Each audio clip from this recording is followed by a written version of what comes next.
ሰላም ጤና ይስጥልን ውድ ተመልካቾቻችን እንደምንሰነበታችሁ ይህ ሳምንታዊው አገልጋይ ፕሮግራማችን ነው። አገልጋይ ፕሮግራም የአዲስ አበባ ከተማ አስተዳደር የፐብሊክ ሰርቪስ እና የሰው ሀብት ልማት ቢሮ ከአዲስ ሚዲያ ኔትወርክ ጋር በመተባበር ዘወትር ሐሙስ ምሽት በቀጥታ ስርጭት ወደ እናንተ የሚያደርሰው ዝግጅታችን ነው። እንደተለመደው ዛሬ በሰዓታችን ተገናኝተናል። ተቋም ደግሞ የምንቆይበት የአዲስ አበባ ከተማ አስተዳደር የግንባታ ፍቃድና ቁጥጥር ባለስልጣን ነው።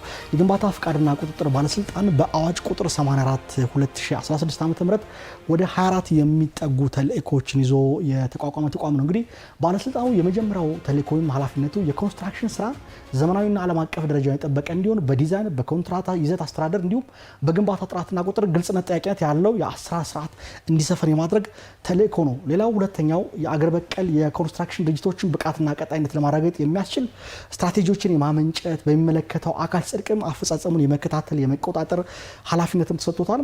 በሶስተኛ ደረጃ በኮንስትራክሽን ስራዎች የሚሳተፉ አካላት የስራ ውልን ዝግጅትና አፈጻጸም ወጥነት ኖት እንዲፈጸም ለማድረግ የሚያስችል ስርዓት የመዘርጋት አፈጻጸሙን የመከታተልና የመቆጣጠር ተልእኮች ወስዷል። በተጨማሪ ስንመለከት ተቋሙ በኮንስትራክሽን ስራ የሚኖሩ የሙያ ደረጃዎች እንዲዘጋጁና እንዲሻሻሉ ሀሳብ ያቀርባል። ሲጸድቅም አፈጻጸማቸውን ይደግፋል፣ ይቆጣጠራል። ተጨማሪ አግባብ ባለው አካል ደረጃ የተሰጣቸውን የኮንስትራክሽን ፕሮጀክቶች ይመዘግባል፣ አፈጻጸማቸውን ይከታተላል፣ ይደግፋል። ሌላው የግንባታ ህጎች፣ ኮዶችና ደረጃዎች እንዲዘጋጁና እንዲሻሻሉ ያደርጋል። ሲጸድቅም ተግባራዊ የማድረግና የመቆጣጠር ተልእኮ ወስዷል።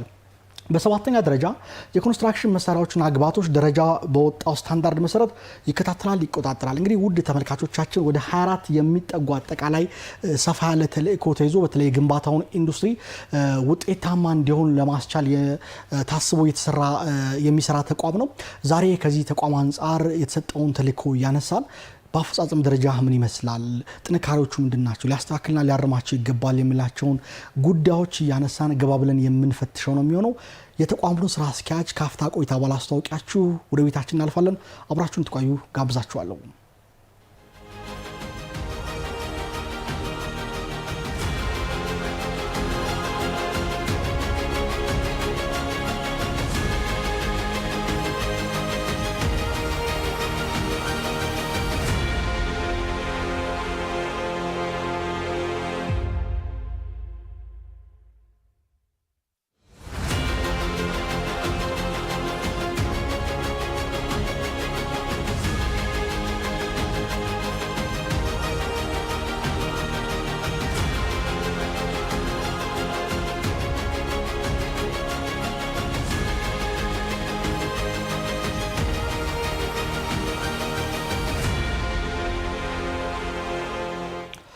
የስልክ መስመሮቻችን እናንተን ለማስተናገድ ዝግጁ ሆነው የሚጠብቋችሁ አገልጋይ ተገልጋይ በቀጥታ የሚያገናኝ ዝግጅታችን ዛሬ ቆይታው ግንባታ ፍቃድና ቁጥጥር ባለስልጣን ይሆናል። የተቋሙ ዋና ዳይሬክተር ኢንጂነር ህይወት ሳሙኤል ምሽቱን ከኛ ጋር ያሳልፋሉ።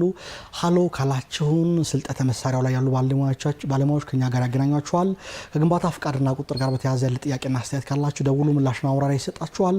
አብራችሁን ትቆዩ ጋብዛችኋለሁ። ኢንጂነር ጥሪያችን አክብረው ስለመጡ ከልብ ነው የማመሰግነው።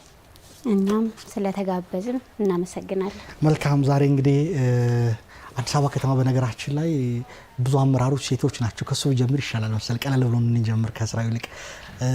ክብርት ከንቲባም እንስት ናቸው። የመጀመሪያዋ ሴት ከንቲባ ሆነው ከተማን ይመራሉ። የሰላምና ጸጥታ ቢሮም ተለቅ ያለ ቢሮ ብዙ ኃላፊነት የሚወስድ ነው፣ ሴት ናቸው። የከተማውን ኮንስትራክሽን የሚመሩትም ሴት ናቸው። እርሶ ደግሞ ግንባታ ፍቃድ ላይ ያሉ እንስት ሴት ነውና በተለይ ሴቶች በመሪነት ደረጃ ሲመጡ በተለይ በግንባታው ላይ ደግሞ ሰፊ አቅምና ጉልበት ጊዜ የሚወስድ እንደመሆኑ መጠን አመራርነትና ሴትነት ከአዲስ አበባ ሰፊ ስራ አንጻር እንዴት ነው የሚያዩት? ምን የገጠሙት ነው? እንዴት ያዩታል? እሺ እንግዲህ ያው ስራ ሴትም ወንድም ይላል ብዬ አላምንም እኔ በግሌ። ስለዚህ ያው ስራን አክብሮ በዲሲፕሊን መስራት መምራት ያስፈልጋል። ሴት ስለሆንክ ወንድ ስለሆንክ ልዩነት አለው ብዬ ብዙ አላምንም። ግን ያው ሰዎች ከሚነግሩን ተነስተን ሴት ሲሆን ያው ነገሮችን ከሁለትም ከሶስትም አንግል ያሉ ይባላል። ሴቶች ወንዶች አታያምኑ ነገር ይው ከዛ አንግል ከታየ እንጂ ያው ወንድም ሴትም እኩል ናቸው ብዬ ነው እኔ ማምነው። እንደው እዚህ ከተማ ላይ ብዙ ሴት አመራሮች ስላሉ ሴቶች ደግሞ ውጤታማ ሆኗል። በነገራችን ላይ በተለይ ከተማን መልሶ ማደስ አንጻር የሴት አመራር በከተማ በአዲስ አበባ ደረጃ ታሪክ አስቀምጧል። ክብርት ከንቲባ ወይዘሮ አዳነች አቤቤና ነው ሴትነትና አመራርን ከዚህ አንጻር ነው ያነሳሁት። መልካም የመነሻ ጥያቄ የማደርገው የግንባታ ፈቃድና ቁጥጥር ባለስልጣን እንግዲህ ቀደም ብዬ እንዳነሳሁት ወደ 4 የሚጠጉ ተልእኮችን ይዞ ነው። ረጅም ስለሆነ ነው ያለነሷቸው በርካታ ናቸው። ግን ዋናው እናንሳው የኮንስትራክሽን ኢንዱስትሪ በአግባቡና በዘመናዊ መልኩ እንዲመራ ማድረግ ተቀዳሚ ተግባሩ እንደሆነ ነው የሚያስቀምጠውና በተለይ የኮንስትራክሽን ኢንዱስትሪ በአግባቡና ዘመናዊነት እየተመራ ወይም እንዲመራ ከማድረግ አንጻር የተቋሙ ተልእኮ ከሆነ ከዚህ አንጻር ምን ውጤት ተገኘበት? ዘመናዊ ደግሞ በአግባቡ መመራት አለበት ነው የሚለውና ተቋሙ ከዚህ ተልእኮ አንጻር ምን ድርሻ እየተወጣ ነው? እሺ አመሰግናለሁ። እንግዲህ ይሄ ተቋም ግንባታ ፈቃድና ቁጥጥር ባለስልጣን ተቋም ከሚያከናውናቸው እጅግ በርካታ ተግባራት መካከል መጀመሪያ ያው ለሙያተኞች የሙያ ፈቃድ ከመስጠት ጀምሮ ይጀምራል። ከዛ በኋላ ደግሞ የሚገነቡ ግንባታዎችን በተለይም ከህንፃ ግንባታዎች ጋር በተያያዘ ነው ሜን ፎከስ አድርገው የሚሰራው። እዛ ላይ ያው የሚገነቡት ህንፃዎች ደረጃቸውን የጠበቁ ዲዛይናቸውን የጠበቁ ለታለመበት የህይወት ዘመን መቆየት የሚችሉ ስትራክቸሮችን ከመገንባት አንጻር ዲዛይኖቹን በአግባቡ ገምግሞ በአግባቡ አጽድቆ ሲገነቡም ክትትልና ቁጥጥር አድርጎ ያ ግንባታ ለታለመለት ዓላማ አገልግሎት እንዲሰጥ የማድረግ ትልቅ ኃላፊነት ነው ያለበትና በዚህ መካከል ያው ዘመናዊ ነገሮች ዓለም አቀፍ ደረጃ የደረስንባቸውን ቴክኖሎጂዎች ሳይንሱንም በምህንድስና ዘርፍ ያሉትን ሳይንሱን ተግባራዊ በማድረግ ወደ መሬት የሚያወርድ ተቋም ነው።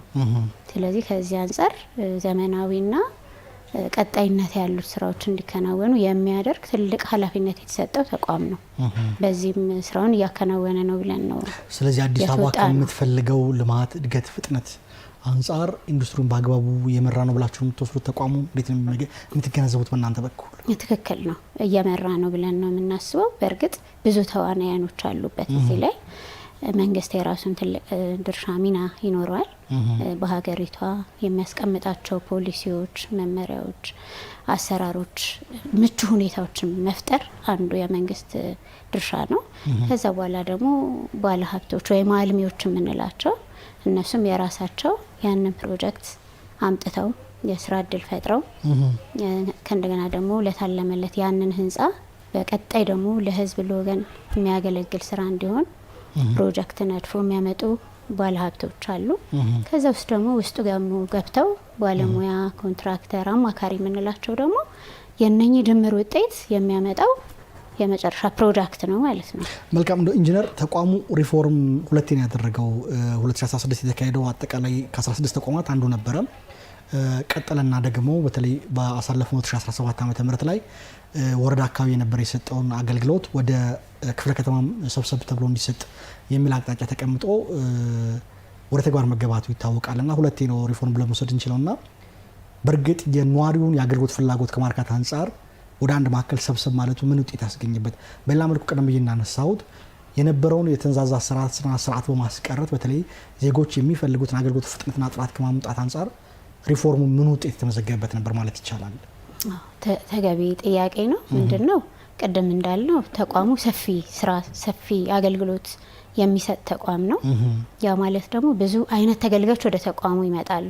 ቀደም ካልኩት ከኢንዲቪጁዋል ከግለሰብ ሙያ ፈቃድ ከመውሰድ ማሽነሪ ፈቃድ ከመውሰድ ለኮንስትራክሽን ስራ ግብአት የሚሆኑ ኢንፑቶች ፈቃድ ጀምሮ ከዛ በኋላ ደግሞ ትልልቅ ፕሮጀክቶችን ቴክ ኬር የሚያደርጉ ስራዎችን ጨምር የሚመጡበት ተቋም ነው። ከዚህ አንጻር ስራዎች ሲሰሩ በተለያየ ጊዜ ፍተሻዎች መደረግ አለበት።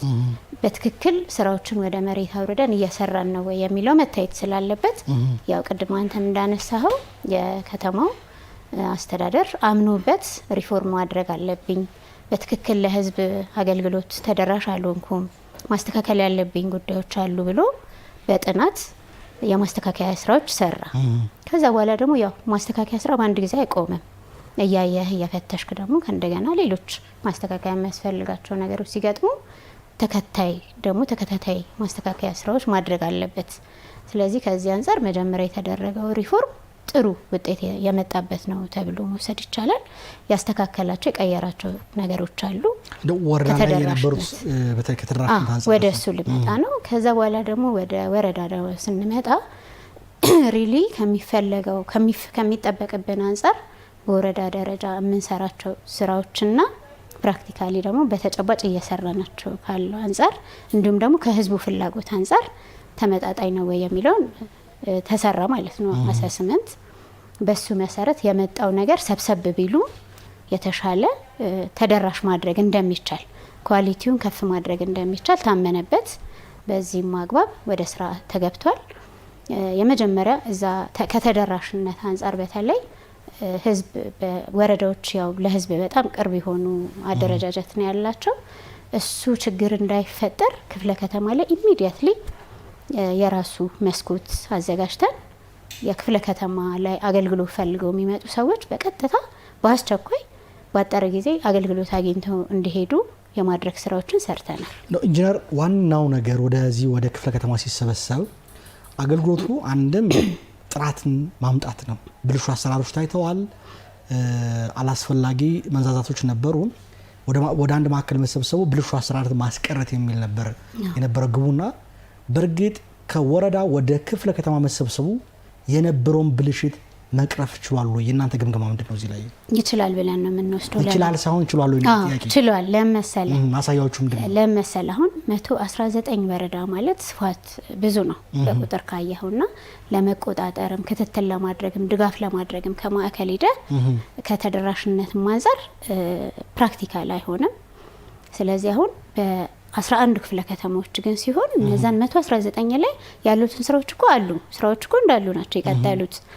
አደረጃጀቱ ነው ታች የነበረው አደረጃጀት በአግባቡ ህዝቡን ያከበረ ለህዝቡ ታማኝ የሆነ ከሌብነት ከብልሹ አሰራር የጸዳ አለመሆኑ ቼክ ስለተደረገ ነው ስለተረጋገጠ። መለኪያዎቻችሁ እንዲያብራሩልኝ የፈለኩት ወረዳ ላይ የነበረውን ወደ ክፍለ ከተማ ስናመጣው በዋናነት የነበረውን ብልሽት ማስቀረት ነው የሚል ከኔም ጋር በነበረው ውይይት የፐብሊክ ሰርቪስ እና የሰው ሀብት ልማት ቢሮ ኃላፊ እና አረጋግጠዋል።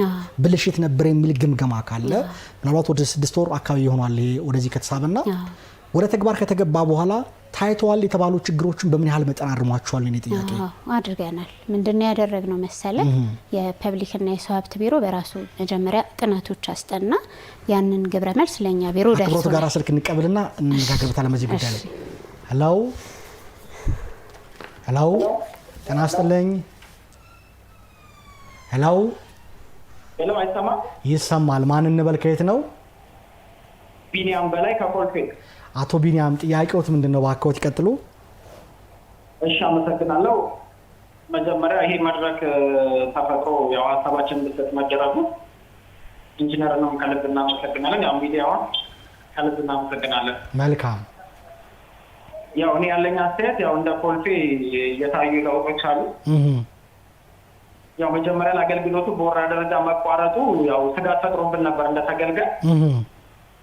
ግን ኮልፌ ላይ ያው የአመራር ለውጥም አለ። ከዛ በኋላ ደግሞ በተጨባጭ የሚታዩ ደግሞ ለውጦች አሉ።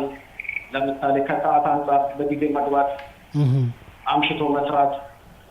ቅዳሜም ያው ሙሉ አገልግሎት አለ። 2 ሳምንት ለአገልግሎት ሄጄ ነበረ እና የሚታዩ ለውጦች አሉ እንደ ኮልፌ። በፊት ያው መልካም አስተዳደር ችግር እንዳለብን እንደ ከተማ ይታወቃል። መልካም። አሁን ላይ ግን ያው ያለው ነገር እንዲቀጥልና ያው ኢንጂነርንም ያው ከልብ እናመሰግናለን። መልካም። ጥያቄ አሉት አቶ ቢኒያም? አይ ጥያቄ የለኝም። ያው ለማመስገን ነው ያሉ ለውጥ በኮልፌ ለውጥ ታይቷል ያሉ ነው። ስለደወሉ ከልብ ነው የምናመሰግነው። አብረውን ይቆዩ። አሜን። ኢንጂነር መቀጠል ይችላሉ። ያነሳውት ላይ እናተኩር። ወረዳ ላይ ነበርክ? አዎ ለማረሳው ብዙ ነጥብ ምንድነው ማሳያዎቻችሁ? እኔ ነጥብ ምን እንዳደረግን ምን መዘገባችሁ? ምን ውጤት ታየበት? ብልሽቱ አለ ብለን ከቀየር ለውጡ ማየት መቻል አለብን። ለውጥ ምንድነው ነው? ምንድነው ያደረግነው? ይሄ ጥናት ግብረ መልስ ይመጣልን እኛ ደግሞ በራሳችን ለበለጠ ደግሞ ለማረጋገጫ ትንሽ ዲፕ ገብተን ለማጥናት ሞከርን። የራሱን የቻለ ክሩ አቋቁመን በየ11 ክፍለ ከተማ ላይ ባሉ ወረዳዎች በሙሉ የተሰጡ ፈቃዶችን የሚሰጡ አገልግሎቶችን እንደ ምስለ ተገልጋይም በመሆን አጠቃላይ መረጃዎችን ወሰድን። በወሰድነው መሰረት ሪሊ የተባሉት ችግሮች እንደነበሩ አረጋግጠናል። እነዛንም ችግሮች ለይተን እርምጃ እንዲወሰዱ አድርገናል። ማስጠንቀቂያ የሚሰጠው ማስጠንቀቂያ፣ ከስራ መታገድ ያለበት ከስራ እንዲታገድ፣ እንዲህ መሳሰሉ ሲሪየስ የሆኑ እርምጃዎች ወስደናል።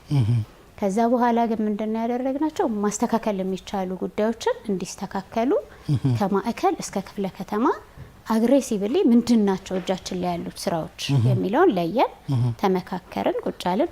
ችግሮቹ እንዳሉ ተረድተናል። በክፍለ ከተማም በወረዳም በከተማም ደረጃ እነኚህ ችግሮች የአገልግሎት አሰጣጥ፣ ብልሹ አሰራሮች፣ ስነ ምግባር ጥሰቶች እንዳሉ እነኚህ ባደረግናቸው ዳሰሳዊ ጥናቶች አረጋገጥን። ስለዚህ ምንድነው ቁጭ ብለን ተመካከርን። እንዳመራር ምን እናድርግ፣ በምን ንካስ፣ ህዝባችንን በምን ንካስ የሚል ነው። የእውነት ለመናገር የመጀመሪያዎቹ ፌዞች ላይ እንደ አዲስ አመራሮች ቁጭ ብለን ይሄ ላይ ነው የተወያየ ነው። በዛም በቃ መለወጥ አለብን፣ የተቋሙ ስም መቀየር አለበት፣ በአገልግሎት ህዝባችን ማርካት አለብን የሚል ነገር ነው የወሰድነው።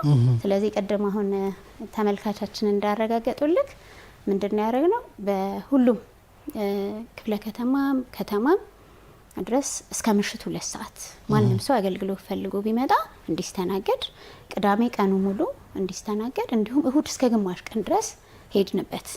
በዚህም በጣም በርካታ የተከማቹ ፋይሎች፣ የተመላለሱ ህዝቦች ምላሽ ሰጠን። በዛም በግብረ መልሳቸውም ያረጋገጡልን ነበር። ስለዚህ ውጤት ታይቷል። ውጤታችን ምንድነው? ህዝቡ ቴንኪው ብሎ እንዲሄድ ነው። ትልቁ ነገር እሱ ነው። በእርግጥ የህዝቡን እርካታ ማምጣት ነው የዚህን ፕሮግራም ዋና ግቡ። ግን አሁንም ጉለቶች ስላሉ ላንሳ። ከግንባታ ፍቃድ ጋር በተያያዘ በአዋጅ ቅድም ካነሳሁት ላይ መዋቅራዊ ፕላን መሰረትና የፕላን ስምምነት መረጃ በጽሁፍ ይሰጣል ይላል። የማይሰጥበት ህጋዊ ምክንያት በሚኖርበት ጊዜ በህግ መሰረት ውሳኔውን ለባለ ጉዳይ በጽሁፍ ያሳውቃል የሚል ስልጣን ተሰጥቷቸዋል። ይሁን እንጂ ኢንጂነር እንደሚያውቁት እርሶ የግንባታ ፍቃድ ለማግኘት የሚጠይቁ መስፈርቶች ማሟላት የማይችሉ ግለሰቦች ፍቃድ አውጥተው ግንባታ ሲያከናውኑ ይታያል። ለአብነት በመንገድና የአረንጓዴ ቦታዎች ላይ ግንባታ እየተሰራ በዝምታ ሲታለፍ ይስተዋላል። መጀመሪያ ችግሩ እንዳለ ያረጋግጡልኛል። ችግሩ ካለስ ለምንድነው መፍታት ያልተቻለ የሚለው ላይ ምላሽ ቢሰጡ። እሺ፣ በመጀመሪያ ካካሄዱ ልጀምር። እንዳካሄዱ፣ እንደ መመሪያው፣ እንደ ህጉ፣ እንደ ደንቡ አይቻልም። ፕላን መጣስ አይቻልም። ፕላን ጥሰት አይቻልም። ያስቀጣል፣ ወንጀልም ነው። በአዋጅም ወንጀል ነው። ስለዚህ ምንድነው የሚደረገው? ፕላን እዛ ተቋም ላይ አገልግሎት ፈልጎ የሚመጣ ሰው መጀመሪያ ህጋዊ የባለይዞታ ካርታ ሊኖረው ይገባል። ያ ደግሞ ህጋዊ ካርታ በፕላን በከተማዋ ፕላንና ልማት ቢሮ የተረጋገጠ ቦታው ከምንም ቅድም ካልካቸው ነገሮች የጸዳ መሆን አለበት። ግን በስራዎች መካከል አንዳንዴ የመዘላለል ነገሮች ሊያጋጥሙ ይችላሉ። ለምሳሌ መሬት ማኔጅመንት የሰጠው ካርታ ከፕላን ከመዋቅሩ ፕላን ጋር ያልተጣጣመ ሆኖ ብቻ ህጋዊ ካርታ ይዞ ሊመጣ ይችላል። እኛ ቢሮ ሲመጣ ኢሚዲየትሊ የመጀመሪያ አገልግሎት የሚታይለት ፕላን ስምምነት ወረቀቱ ከመታተሙ በፊት የከተማ መዋቅራዊ ፕላን ነው ሪፈር የሚደረገው። ስለዚህ ሪፈር ሲደረግ ያ ቦታ ለዛ ሰውዬ ፈቃድ የማያሰጠው ከሆነ ምላሽ ይሰጣል። በቃ ይሄ ቦታ አንተ እዚህ ቦታ ላይ ፈቃድ መውሰድ አትችልም። እሱ በመርህ ደረጃ ይሰጣል። ይሄ መርህ ነው። ይሁን እንጂ እርሶ ምን የሚያስማማው እኔም ባዩዋቸው 1-2 ብሎ መጥቀሱ አስፈላጊ ላይሆን ይችላል ብዬ አምናለሁ። ነገር ግን የፕላን ስምምነት ችግር ያለበት ግንባታ ፍቃድ ማግኘት ሳይገባቸው ወስደው የሚገነቡ እሷ ላይ ልመጣለህ ነው። ይቀጥሉ። ይሄ አሁን ወስደው ከሆነ ህገ ወጥ ነው። ህገ ወጥ ነው የሚባለው እርምጃ መወሰድ አለበት፣ በወንጀልም ያስቀጣል ነው። ግን አሁን በተጨባጭ እንዴት ነው የሚሰራው የሚለውን እንዲና ሰውየው መጣ፣ ጥያቄ ጠየቀ፣ አያሰራውም ተባለ፣ ምላሽ ተሰጠው፣ ተመልሶን ወደ ኋላ የሚሄደው ማለት ነው። የሚስተካከልለት ነገር ካለ ተስተካክሎለት ይዞ መጥቶ አገልግሎቱን ያገኛል። ካልሆነ ግን ምን ይደረጋል ብላችሁ ብትጠይቁን የኛ ተቋም ግንባታ ፈቃድ ሲሰጥ በየሳምንቱ ለፕላንና ልማት ቢሮ ሪፖርት ይልካል። እነኚህ ቦታዎች ላይ ግንባታ ፈቃድ ሰጥቻለሁ ብሎ ማለት ነው። ገና ወደ ቁፋሮ ገና ወደ ምን ወደ ስራ ሳይገባ ማለት ነው። ስለዚህ ፕላን ቢሮ ምንድነው የሚያደርገው? እነዛን ዳታዎች ወስዶ ሪሊ በኔ በከተማዋ የመዋቅራዊ ፕላን መሰረት ናቸው ወይ ብሎ ቼክ ያደርጋል። ትክክል ካልሆነ ያገኘው ፋይንዲንግ ካለ ምላሽ ይሰጣል። አሁን ባለው ሁኔታ ማለት ምላሾች ይሰጣል፣ ይናበባል። በጣም ጥቃቅን ከሆኑ ኮሜንቶች ጀምሮ እስከ ትልልቅ ኮሜንቶች ይሰጣል ማለት ነው ፕላንና ልማት ቢሮ። ከዛ በኋላ ደግሞ በፈለገበት ታይም ደግሞ መጥቶ ኦዲት ያደርጋል። ፕላንና ልማት ቢሮ አዋጅም በነገራችን ላይ በደንብ እናያዋለን እሱ ላይ ኢንጂነር እንዲመልሱ እንፈልገው ስለዚህ ችግሮች አሉ እዚህ ጋር ችግር ፈጥሮ የሚገኝ ሰው እርምጃ ይወሰዳል። አነሳለሁ ኦዲት ላይ በተመሳሳይ በየሳምንቱ የምትልኳቸው ሪፖርቶችን መመልከት ይችላል። ባለፉት 6 ወራት ችግሮች ካሉ አሰጣጥ ላይ ጉለት አለ ማለት ነው። የባለሙያ ስነ ምግባር በየደረጃ ያለ ኃላፊ ተጠያቂ መሆን መቻል አለበት። ስለዚህ ከመጣው ጉለት አንፃር ምን ያህል ባለሙያዎችን ምን ያህል የዘርፉን አመራሮች ላይ እርምጃ ወስዳችሁ የሚል ጥያቄ ለማንሳት ስለፈለኩ ነው። ችግሮች እንዳሉ ተስማምተናል ብዬ አስባለሁ። በደንብም ያሳያል። የፕላን ልማት ቢሮ ኦዲት የሚያሳየው እሱ ችግሩ እንዳለ ከሆነ በእናንተ በኩል ምን እርምጃ ወሰዱ ኢንጂነር? እንግዲህ ኤግዛክትሊ በፕላንና ልማት ኦዲት ወይም በፕላን ጥሰት ብቻ ሳይሆን በተመሳሳይ ህገወጥ ድርጊቶች ምክንያት ጥፋት አጥፍተው የተገኙ ባለሙያዎችና አመራሮች እርምጃ ተወስዶባቸዋል። ከነኚህ እንደው የተወሰኑ ቁጥሮችን ለመግለጽ በ2017 ላይ አጠቃላይ ወደ 46 አመራሮች 93 ባለሙያዎች 20 አማካሪዎች 21 የስራ ተቋራጮችና 208 አልሚዎች ላይ እርምጃ ተወስዷል። ከትንሽ ከማስጠንቀቂያ እስከ ትልቅ ገንዘብ ከስራ የአንድ አመት መታገድ የመሳሰሉትን የጥፋት አይነቶች እርምጃ ተወስዷል። ስለዚህ እርምጃ እየወሰዳችሁ ነው ማለት ነው። በሩብ አመቱ ላይ 2018 መልካም 5 ወርም እንደዚሁ አመራሮች 1 ባለሙያዎች 56 አማካሪዎች 12 የስራ ተቋራጮች 11 አልሚዎች 38 በ11ዱም ክፍለ ከተማና በማዕከል ደረጃ እነኚህ እርምጃዎች ምን አይነት እርምጃ ወሰዳችሁ? እንደው የአንድ ቀን ደሞዝ ብቻ መቅጣት ነው ወይስ እንደው በትክክል ቀደም ያልኩት ከማስጠንቀቂያ መጻፍ ጀምሮ የደሞዝ የተለያዩ ጥፋቶች ናቸው። ከስራ ሰዓት መሽረፍም ሊሆን ይችላል እስከ ትልቅ ደግሞ ስራ በትክክል ተገቢ ኃላፊነቱን እስካለ መወጣት ሊሆን ይችላል። ኮንሰልታንትና ኮንትራክተር ደግሞ ፕላን ሳያስፈቅዱ ግንባታ ሲገነቡ መገኘት ሊሆን ይችላል። ባልተፈቀዱ ወይም ቁጥጥር ሳያስደርጉ ሊሆን ይችላል። በተለያዩ ምክንያቶች ብቻ ከማስጠንቀቂያ ጀምሮ አልሚዎች ላይ ደግሞ እርከኖች ተቀምጧል። የቅጣት መቅጫ እርከኖች ተቀምጧል። በሱ መሰረት እየተዋዛ በሚሊዮኖች ብሮች ጭምር የሚቀጡበት አግባብ አለ። ኮንሰልታንትና ኮንትራክተር ደግሞ ከሆኑ ሰርቲፊኬታቸው ወይ ላይሰንሳቸው እስከ ማገድ ድረስ የተደረሰባቸው ናቸው ማለት ነው። በአለፉት 5 ወራት ስመለከት ሪፖርታችሁን 5 አልሚዎች ወደ 15 ሚሊዮን ብር ቅጣት ማሳረፋችሁን አይቻለሁ። በስነ ምግባር ጥሰት ይላል በጥቅሉ የስነ ምግባር 5 አልሚዎችን ባለፉት 5 ወራት ወደ 15 ሚሊዮን ብር ከዛ በላይም ነው ቅጣት እንዳሳረፋችሁ ይታያልና የስነ ምግባር ጥሰት ነው የሚለው በጥቅሉ። ምን ስላጠፉ ነው ኢንጂነር? ይሄንስ እንዲያጠፉ ምክንያታችሁ ምንድነው የሚለው እንዲያብራሩ ሊፈልጊ ነው። እሺ ቅድም እንግዲህ ስታንዳርድ ያስጠብቃል ተብለናል አይደል? ተባብለናል አይደል? አንድ ፕሮጀክት ይዘው ሲመጡ ባለድርሻዎቹ ወይም ተዋናዮቹ አልሚው፣ አማካሪው፣ ኮንሰልታንቱና ከስራቸው ያሉ ባለሙያዎች ናቸው። እንዲሁም ደግሞ በእኛ በተቆጣጣሪ መስሪያ ቤት ደግሞ ተሳትፎ የሚያደርጉ ሰራተኞች፣ አመራሮች ማለት ነው አይደል? እነኚህ ሁሉ ተደምረው ነው ያንን ነገር ውጤታማ ስራ የሚያመጡ። ስለዚህ እነኚህ አልሚዎች ይሄንን ቫዮሌት አድርገው የእኛን መስሪያ ቤት ሳያገኙ ኑ እዚህ ደረጃ ላይ አድርሻለሁ ኑና ተከታተሉና ቀጣዩን ስራ ልስራ ሳይሉ ሳያሳውቁ በራሳቸው በዘፈቀደኝነት ስራቸውን ሊቀጥሉ ይችላሉ።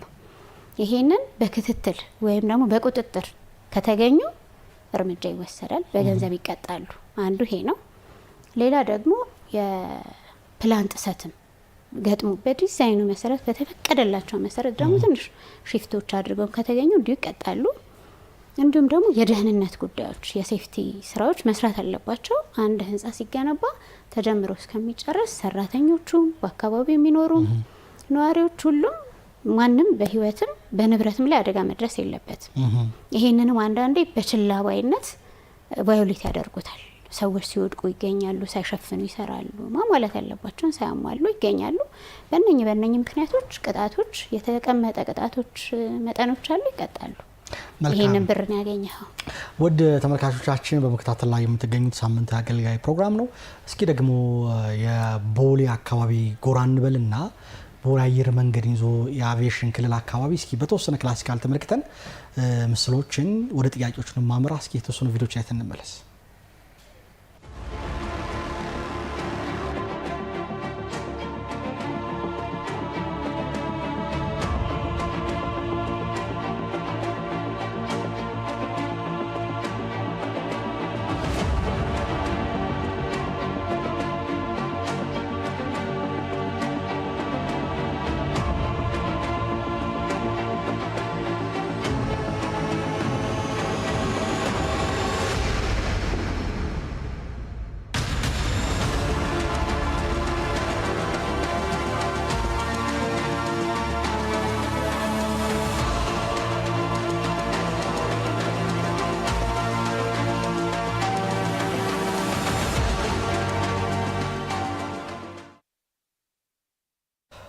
ውድ ተመልካቾቻችን ተመልሰን ተገናኝተናል። ቀደም ሲል ቪዲዮ አይተናል። ኢንጂነር ማንሳት የፈለኩት የአዲስ አበባ ከተማ አስተዳደር የግንባታ ፍቃድና ቁጥጥር ባለስልጣን የአቪዬሽን ጄ ክልልን የህንፃ ከፍታ በእርግጥ እያከበረ እየሰራ ነው ወይ የሚል መሰረታዊ ጥያቄ ማንሳት ስለፈለኩ ነው።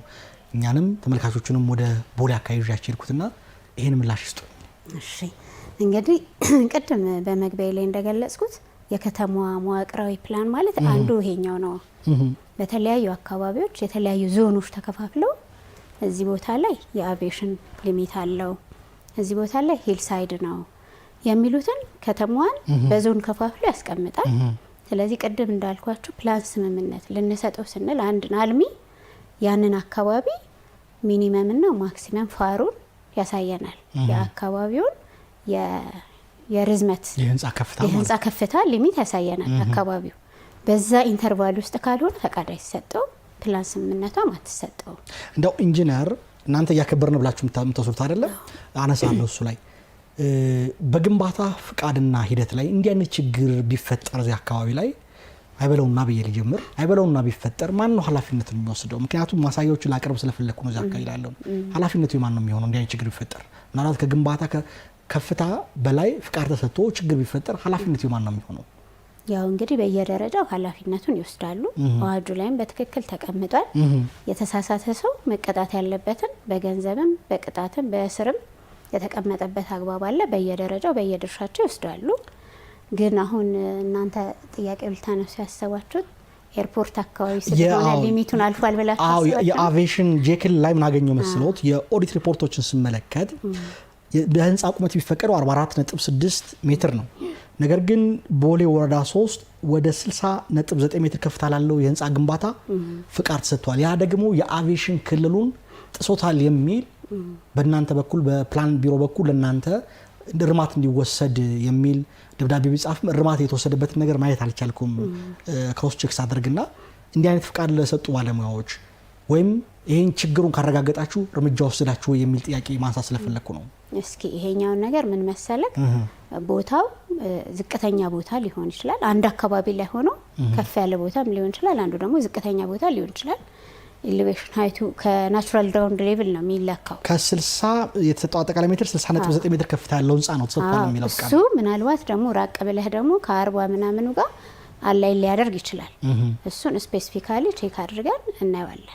ምናልባት ደብዳቤ ተጽፎ ክሮስ ቼክ ሳደርግ በእናንተ በኩል ምላሽ ተሰጥቶበት ስላላየው ነው። የአቪዬሽን ክልል በጣም መሰረታዊ ጉዳይ ስለሆነ ቼክ አድርጉት፣ በዜናችን እንሸፍነዋለን።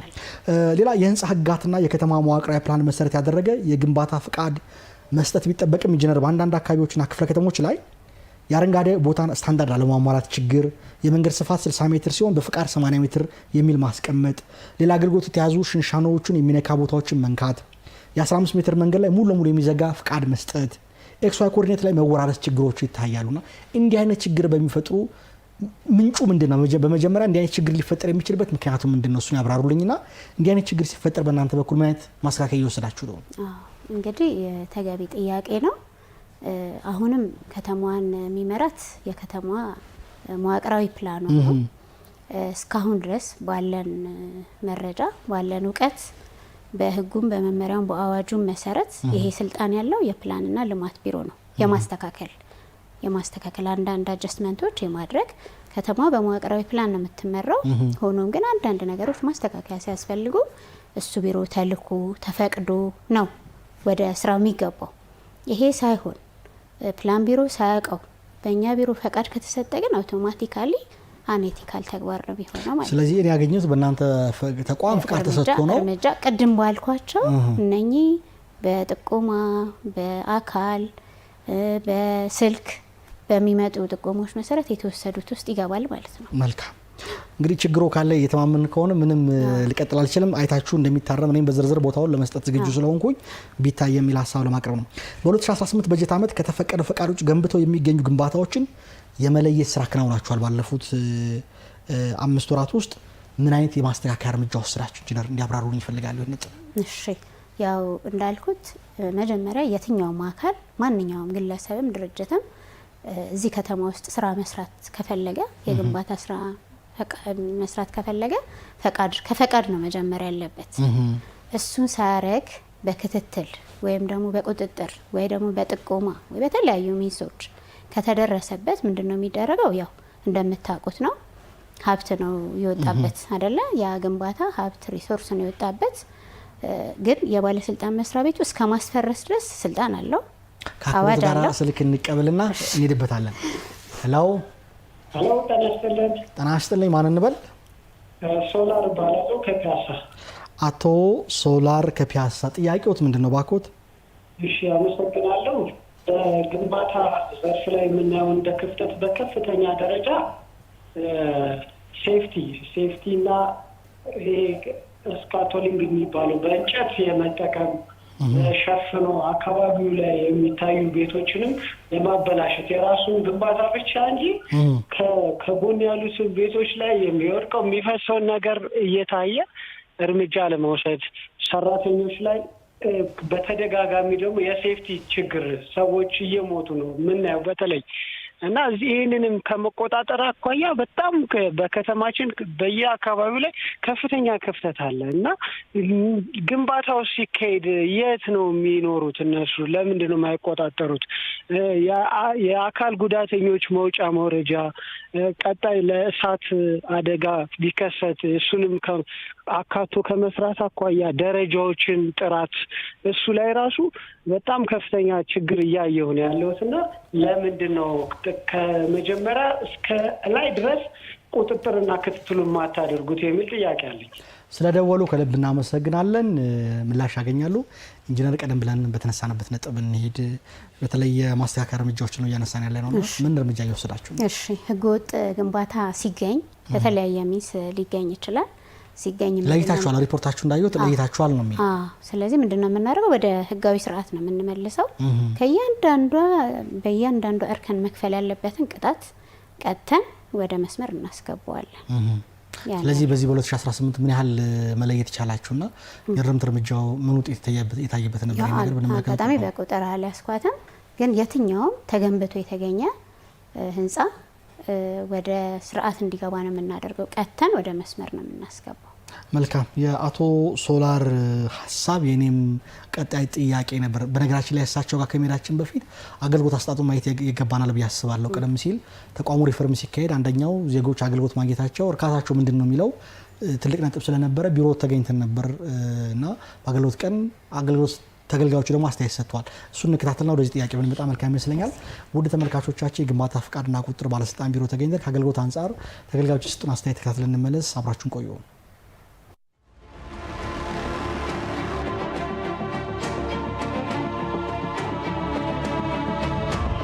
ሳይት ማስጀመሪያ ለማስጨረስ እና በጣም በጥሩ ሁኔታ ነው ያስተናገዱኝ። ደስ በሚል ሁኔታ ጨርሻለሁ። በብዛት በዲጂታል መሆናቸው አገልግሎቶቹ ለኛም ለቢሮውም ለስትራቴጂውም በጣም አሪፍ ይመስለኛል እና በፊት ሰው ይበዛ ነበር በማኑዋል ሳለ፣ አሁን ግን በዲጂታል ሲሆን በጣም አሪፍ ነው። ቢጨመርበት የምለው ያው እስካሁን ያለው በጣም አሪፍ ነው፣ ግን ያው አሁንም ቢሆን ከዚህ በላይ አስደሳች ሆኖ እንዲቀጥል እንፈልጋለን። የግንባታ የመጠቀሚያ ፍቃድ ለማደስ ነበር የመጣሁት። በጣም ድሮና ዘንድሮ በጣም ልዩነት አለው። እኔ የመጠቀሚያ ፍቃድ ለመጠቀም ብዙ ጊዜ ነበር የምንጉላላው። ምክንያቱም የምናስገባቸው ሀርድ ኮፒዎች ነበሩ፣ እነዛ ኮፒዎች አይገኙም። ዋንስ ግን ይሄ ዲጂታል ከተደረገ በኋላ ዶክመንቶቹን ሲስተም ላይ መገኘት ስለሚችሉና እኛም የምናመጣቸው አንዳንድ ጥቃቅን መረጃዎች ብቻ ስለሆኑ የተፋጠነ አይነት እንግዲህ እኔ ሁለተኛ ቀኔ ነው ጨርሼ ልወጣ ነው እና ዲጂታል ከሆነ በኋላ በጣም አሪፍ ነው። የፕላን ስምምነት ለመውሰድ ነው የመጣሁት ለማሰራት። እንደምታዩ ዝወዝወራሽ እንዳየሽው ጥሩ ምናልባት የተገልጋዩ አለመረዳት ከፕላን ስምምነቱ ጋርና ከግንባታ ጋር ያለው ስምምነት እሱ ነው እንጂ አገልግሎት ስንመጣ የምንቸገርበት መንገድ የለም። ነው ያዩ ያለው በቀናነት ነው እየሰሩ ያሉት። ከዚህ ቀደም የነበሩ አገልግሎቶች በማኑዋል ነበር የሚሰጡት፣ በእጅ ነበር የሚሰጡት። ሁሉንም ሰርቪሶች ዶክመንት ባለሙያም ይሁን ባለቤት አሟልቶ ይመጣል። ከዛ እሱ ተደራጅቶ ከገባ በኋላ ነበር አገልግሎት የምናገኘው። በአሁኑ አሰራር ደግሞ አዲስ አሰራር ተዘርግቷል። እሱም ያው በኦንላይን ሲስተም ነው ሁሉንም ነገር የምናገኘው። ከቢሮአችን ሆነን ሲስተም የምንሰራቸው እንትኖች እንልካለን ወደዚህ ማለት ነው ፕሮጀክቶች። ከዛ እነሱ በባለሙያዎች እየተገመገሙ በዛ መልክ ነው ሂደቱ የሚቀጥለው። ከመግባባት አንጻር ከልምድ ሽግግርም አንጻር በጣም ብዙ ልምድ ነው የምናገኘው እኛ ከዚህ ተጨማሪ ኤክስፒሪየንስ ማግኘት ማለት ነው። ኦልሬዲ ምንድነው እኛ አጉድለን የምንመጣቸው ነገሮች ካሉ እኛ በምንሰራበት ሰዓት የተለያዩ ችግሮች ካሉ እነሱን ከዚህ ከባለሙያዎች ድጋፍ ይደረጋል። በዛ መሰረት እኛ ደግሞ ስራዎቻችን ዲዛይኖቻችንን አስተካክለን እንመጣለን ማለት ነው። ከዛ በዛ ተቀባይነት ካገኘ ወደሚቀጥለው ሂደት እንደዛ ነው የምናደርገው። ሁልጊዜ ኮሪደሩ በራሱ የራሱ የፈጠረው ውበት አለ። እነሱ ደግሞ ቀድሞም የነበሩትን ዲዛይኖች አሁን የሚወጡት ዲዛይኖች የከተማ ውበት ጎልቶ እንዲታይና እንዲወጣ ያደርጋል ማለት ነው። ከኮሪደሩ ጋር ተያይዞ እንደዚህ አይነት ቀድሞም የነበሩ ህንፃዎች ሆኑ አዳዲስ የሚሰሩ ህንፃዎች ሞር ውበታቸው ግልጽ ሆኖ እንዲታይ እንደሱ አይነት እድሎችን ፈጥሯል። ያ ደግሞ ከዚህ በኋላ ለሚገነቡትም አዳዲስ ህንፃዎች ሰው በደንብ ኢንስፓየርድ ሆኖ አዳዲሶቹንም ህንፃዎች ተጠንቅቆ ዲዛይን እንዲያደርጋቸው በባለሙያም በኩል ጫና ይፈጥራል ማለት ነው። ሞር ውበታቸው አሁን እየታየ ስለሆነ ከዛ ስታንዳርድ ላለመውረድ ሁሉም ባለሙያ ተጠንቅቆ ይሰራል ማለት ነው። ኮንሰልታንት ነኝ። ግንባታ ፍቃድ ለማስፈቀድ ነው። ኦንላይን አፕ ላይ እናደርጋለን። ያው እዚህ መገኘት የሚኖርብን ደረሰኝ ምናምን ኢምፐርሰን ፕሮሰስ ማድረግ ስለሚኖርብን ለዛ እንገኛለን። ያው በየጊዜው ኦንላይን ሲስተም ኢንትሮዲስ ይደረጋል። ያው እሱ ላይ ለመስራት ይሞክራሉ። ውስጥ የራሳቸውን ማሰራር በየጊዜው አፕዴት የሚደረጉ ነገሮች ይኖራሉ። ከግንባታ ፍቃድ ጋር በተገናኘ ኦፍኮርስ ኦንላይኑ በደንብ እንዲሰራ እንዲደረግ ነበረ እኛ እንትን እሱም ተደርጓል። ዌብሳይትም ቀይረዋል። አሁን በአዲስ መልኩ ጥሩ ሆኗል። ሲስተሙ አሪፍ ነው። ሜቢ 24 ሰዓት መስራት ቢጀምሩ የሚለው ነው ለእኛ እንትን። ምክንያቱም ስላብ ምናምን ሌሊት እንሞላለን። በእርግጥ ክትትሎች ሌሊት እንዲሰሩም ተደርጓል። ግን አክቲቭ የሆነ ሰው መተን ማናጣበት አይነት እንትን ደግሞ ቢገኝ ጥሩ ነው ብዬ አስባለሁ። በደንብ አሁን እንደ ድሮ አይደለም። የከተማው ስታንዳርድ ላይ እግረኛ ሞር ለእግረኛ ቅድሚያ የሚሰጥ አይነት እንትን አለው። ዊች ጉድ የሰለጠነ ከተማ ምልክት ነው። እሱን ማንም ሰው አሁን ፀሐይ እየመታ አይሄድም። ኤቭሪ ቢልዲንግ ሼድ እንዲኖረው የነበሩት ርቀቶች ሱቆቹን ውጭ የሚያደርጉትን ለእንቅፋት የነበሩ ነገሮች እንዳለ አሁን በጣም ሲሪየስ ሆነው እንትን አድርጋቸዋል። ስለዚህ ጥሩ ነው።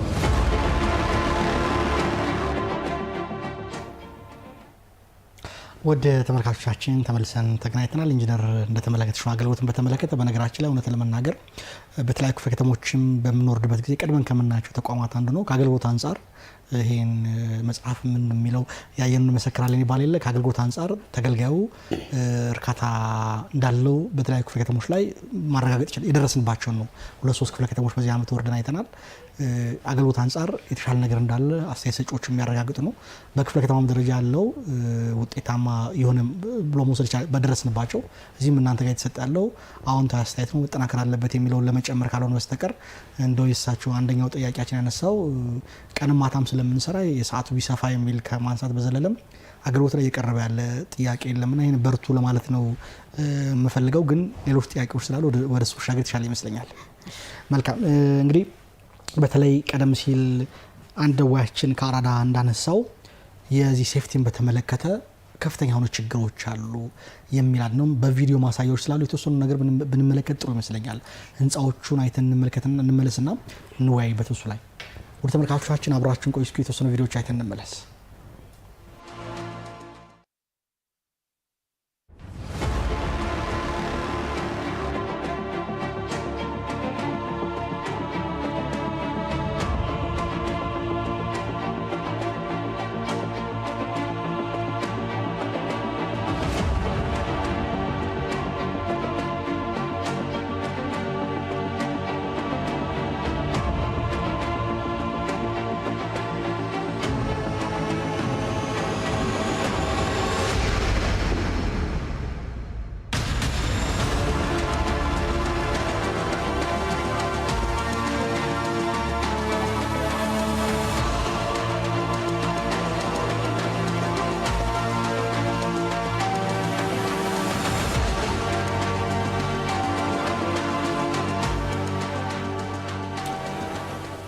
ኢንጂነር እነዚህን ቪዲዮዎች ማምጣት ያለ ምክንያት አይደለም።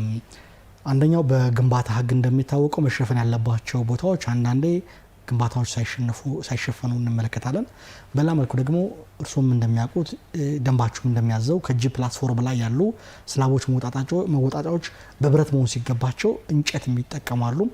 የሴፍቲ ጉዳይ አሁንም ያልተሻገርነው ችግር ሆኖ ይታያል። ቀደም ሲል ደዋያችን እንዳነሳው በየአመቱ በሪፖርቶች በተለይ እሳትና ድንገተኛ አደጋዎች ጋር መረጃ ስንመለከት በርካታ ያሉ ዜጎች በዚህ ምክንያት ህይወታቸው የሚጠፋበት ሁኔታ እንደመሆኑ መጠን ይሄን ችግር በዘላቂነት መፍታት ያልተቻለው ለምንድን ነው? አሁንም በከተማው ላይ ለውጦች አሉ። እውነት ለመናገር ብዙ ህንፃዎች የመሸፈን ነገር አለ። ነገር ግን ሙሉ ለሙሉ ተሸፍኗል ማለት አይቻልም።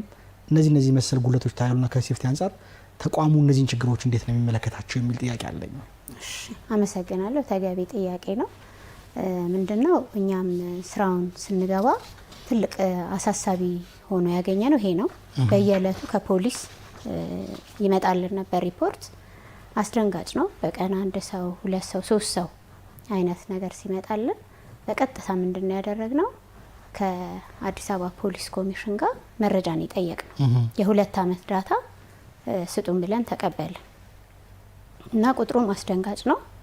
ስለዚህ ምንድነው ያደረግነው በአዲስ አበባ ከተማ ዋና ስራ አስኪያጅ አማካኝነት አስፈላጊ የሚባሉትን ቅድመ ሁኔታዎች በመስራት ከሚመለከታቸው ስቴክሆልደሮች ጋር በከተማ ውስጥ ግንባታ እያከናወኑ ያሉ ኮንትራክተሮች፣ አማካሪዎች፣ አልሚዎች የመሳሰሉትን በሙሉ ጥሪ ያደረግንላቸው ሳይቶችን ኦልሞስት ሪስክ የሚባሉትን ወይም አስጊ የሚባሉ ሳይቶችን አስቆመን መጀመሪያ መግባባት መቻል አለብን። ይሄን ነገር በቃ ማለት መቻል አለብን ብለን ሲሪየስ የሆነ ውይይቶች ነው ያካሄድ ነው።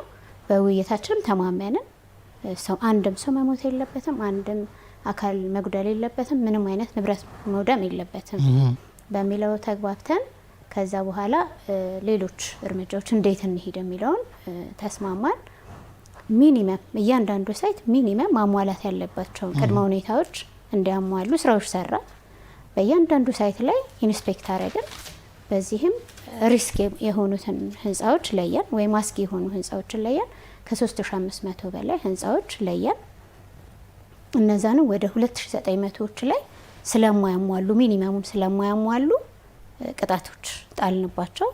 በዚህም ከሞርዛን 80 ሚሊዮን ብር በላይ ቅጣት እንዲቀጡ አረግን። እንደ ታርጌታችን ግን መቅጣት አይደለም። መልካም ስልክ ልቀበልና በደንብ እንሄድበታለን። ይሄን ጉዳይ የቅጣቱን ጉዳይ እናነሳለን። ሄሎ ጤና ይስጥልኝ። እንዴት ነህ? ሰላም አመሻችሁ። ይመስገናለን። ማን እንበል? ቢኒያም እባላለሁ ከለሚኩራ። አቶ ቢኒያም ጥያቄዎት ምንድን ነው? አንደኛ ጥያቄያችን ምንድን ነው የከተማው ማስተር ፕላን ላይ በተመለከተና ከግንባታ ጋር ፍቃድ ጋር በተገናኘ ነው። እሺ ቀጥሉ። ያው ከተማችን ቅድም ኢንጂነር ህይወትም እንደገለጹልን ከተማው በፕላን እንደምትመራ ገልጸውልናል። ይሄ በጣም ደስ የሚልና ከተማችን እየሄደችበት ያለውን ነገር የሚያሳይ ደስ የሚል ነገር ነው። አሁን እኛ ያለነው እዚህ ለሚኩራ ክፍለ ከተማ ጋር መኖሪያ ቦታዎች ላይ ለማምረቻና ለማከማቻ በመንግስት የተሰጡ ቦታዎች አሉ። ወይም ደግሞ እንዲህ እየገነቡ ከእንደገና ይሄ ድንጋይ የሚያመርቱ ምን የሚያወጡ ነገሮች አሉ ለብሎኬት ምናምን። እሳቸውም ያው እንደሚያውቁት ሚክስድ የሆነ ቦታ ላይ ወይም ደግሞ መኖሪያ አካባቢ የሆነ ቦታ ላይ ልክ እንደዚህ ማምረቻና ማከማቻ አይፈቀድም ወይም ደግሞ ግንባታ አይሰራም። ይሄን ሲደረግ ግንባታ ፍቃድ ምን እያደረገ ነው እዚህ ቦታ ላይ?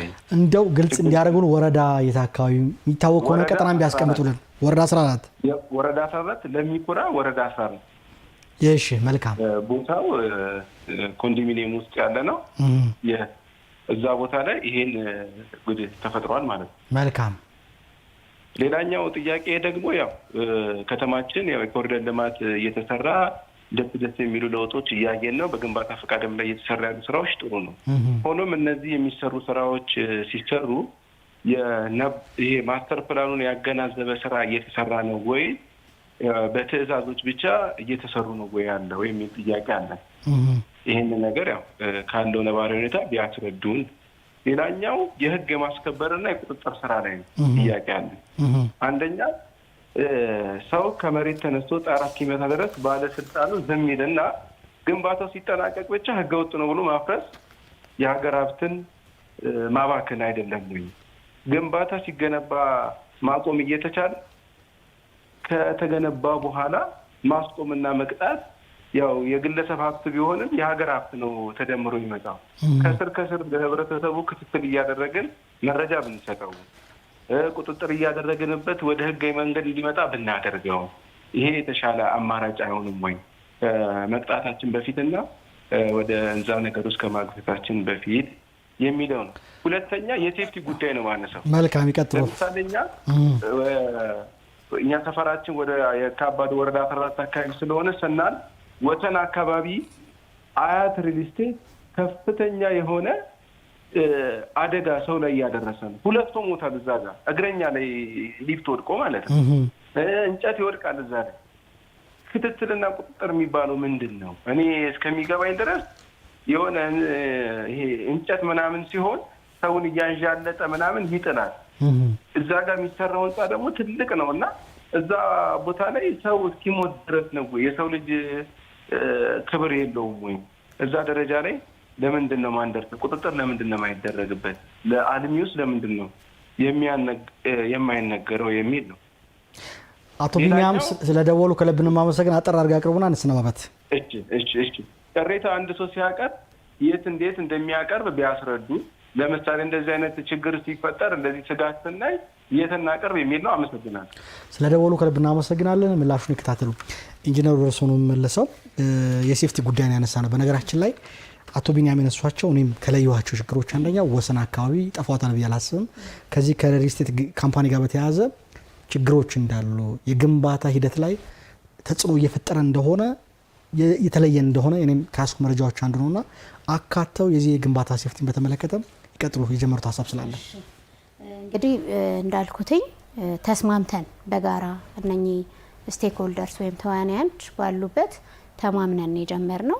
ለዛም ነው አግሬሲቭ የሆነ ሲሪየስ የሆነ እርምጃዎች መውሰድ የጀመርነው። እንዳልኩት 3500 በላይ ህንጻዎች ለይተን አስጊ ወይም ስጋት ያለባቸው ህንጻዎች ከቁፋሮ ጋር ሊሆን ይችላል፣ ከከፍታ መውደቅ ይሆናል፣ ካለመሸፈን ይሆናል። እንደዚህ እንደው ኢንጂነር ቀድሞ ውል ሲታሰር የሴፍቲ ማቴሪያልን ታሳቢ ታደርጋላችሁ ሆይ?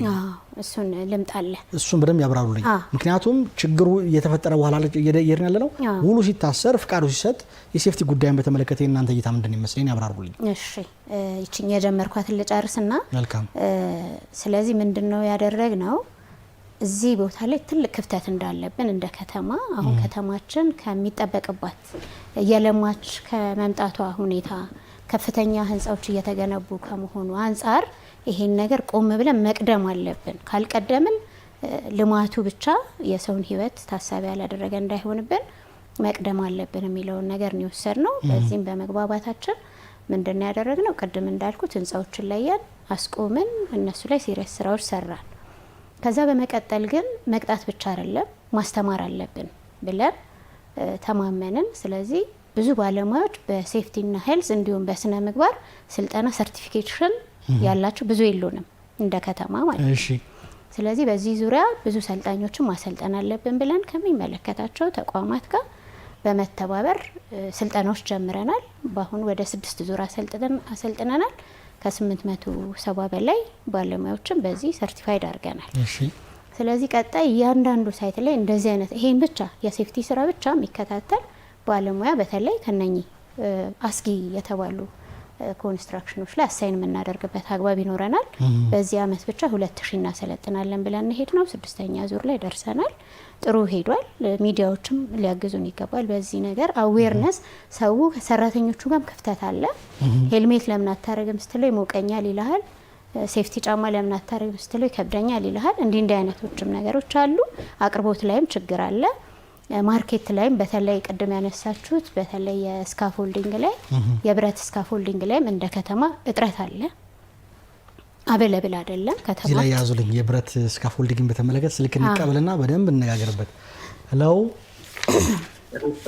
ጤና ይስጥልኝ። እንዴት ናችሁ? ይመስገን። ማን እንበል? እንዳልክ ከቂርቆስ። አቶ እንዳልክ ከቂርቆስ። ምንድነው አቶ እንዳልክ ሀሳቦት?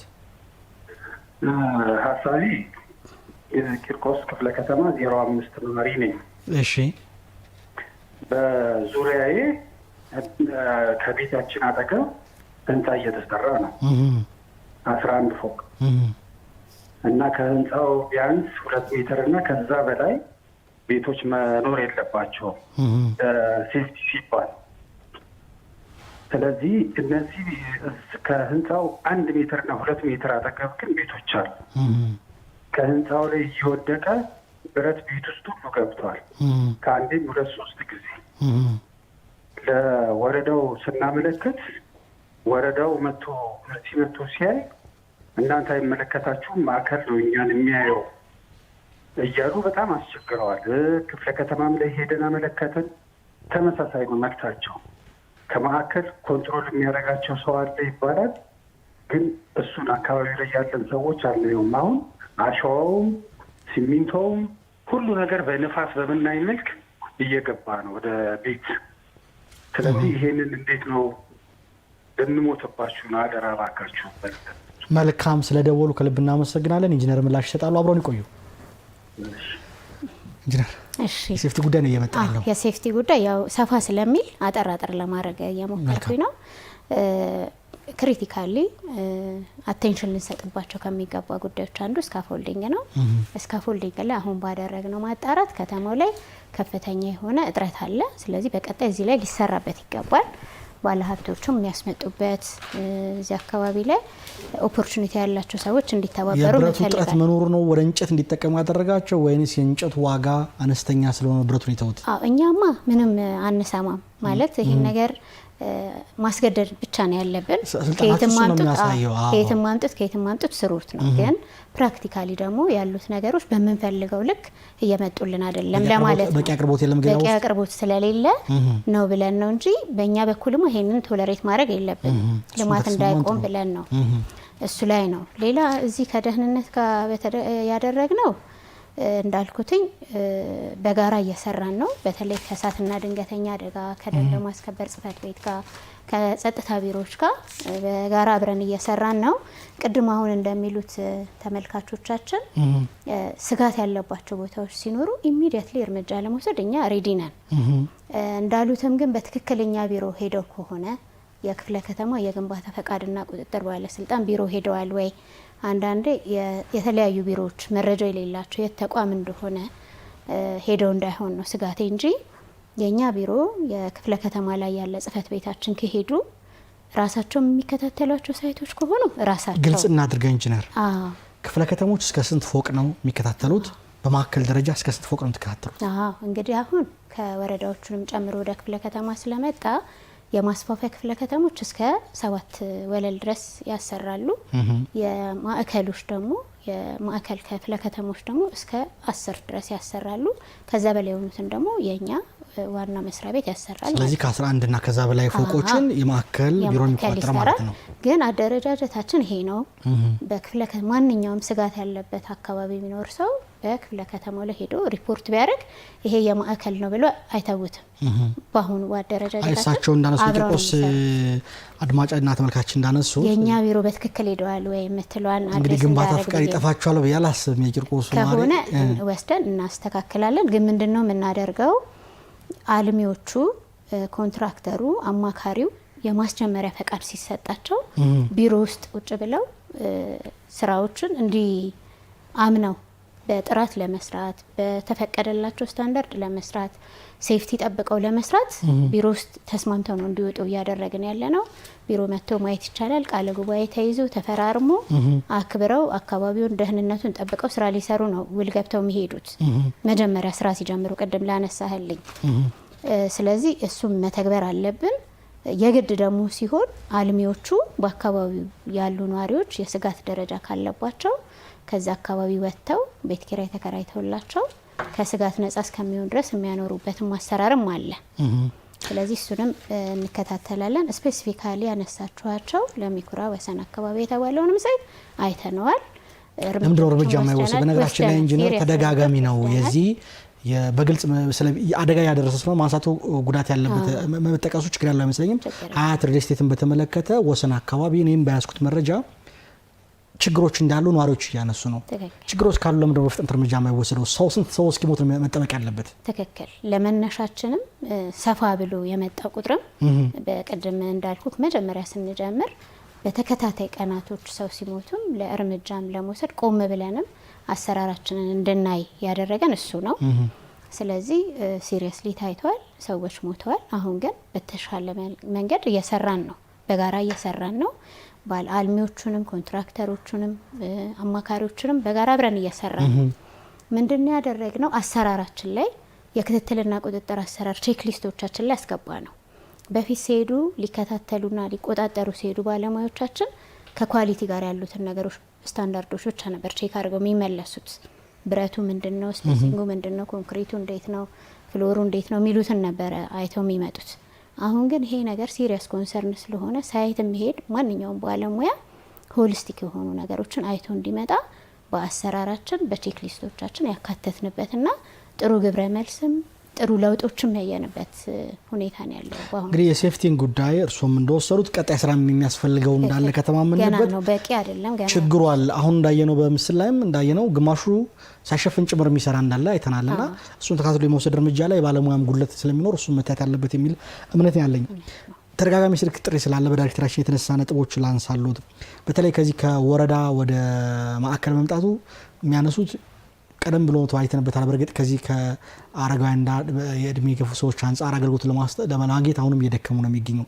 ነገር ግን ከዚህ የተለየ የሚያደርገው በተለይ ባለሙያዎችን ይዞ ለመሄድ እኛንን ታክሲ የምንጠየቀው እኛንን ራይድ እንድናቀርብ የምንገደደውና ይህ አሰራር ደግሞ ለተጨማሪ ወጪ እየዳረገን ያለው። በእናንተ በኩል ያለው ባለሙያ ወደኛ ሲመጡ እንዴት ነው መሆን ያለበት፣ የእናንተ አሰራር ምንድን ነው የሚል ጥያቄ ተነስቷልና ያብራሩት ይሄን ጉዳይ። እሺ እንግዲህ ያው ሪሶርስ ያው እጥረት እንዳለ ይታወቃል።